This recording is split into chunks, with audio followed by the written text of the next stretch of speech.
नमस्कार सबैजनालाई। मैले यो भन्दा अघिल्लो हप्ता एउटा भिडियो राखेको थिएँ जसमा गर्भवती अवस्थामा गर्भको हप्ता कसरी निकाल्न सकिन्छ भन्ने भिडियो राखेको थिएँ। त्यसमा धेरैजना कन्फ्युज हुनुभयो जस्तो लाग्यो। म चाहिँ हजुरहरूलाई सजिलो तरिकाबाट र आफ्नै मोबाइलबाट गर्भको हप्ता कसरी निकाल्न सकिन्छ भनेर भिडियो बनाउन गइरहेको छु।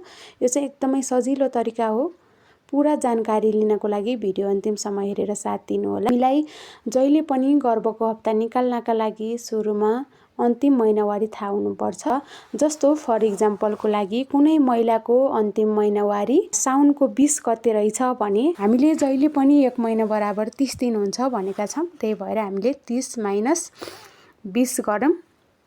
20 गर्दाखेरि चाहिँ 10 भयो। यो चाहिँ साउन भयो। त्यसपछि भदौ, असोज, कार्तिक, मङ्सिर, पुस, माघ, फागुनको चाहिँ आज 24 गते गर्दाखेरि टोटल 214 दिन भयो र 214 दिनलाई 7 ले भाग गर्दाखेरि 30 हप्ता 5 दिन चाहिँ भयो। त्यसै गरी हामी अर्को हेरौँ। जस्तो कुनै महिलाको अन्तिम महिनावारी पुसको 14 गते रहेछ भने हामीले चाहिँ जहिले पनि 30 - 14 गर्न पर्यो। 30 - 14 गर्दा 16 भयो। यो भनेको पुस भयो। माघको 30 र आज फागुनको 24 गर्दाखेरि 70 दिन भयो। 70 लाई 7 ले भाग गर्दाखेरि 10 हप्ता चाहिँ उहाँको भयो है।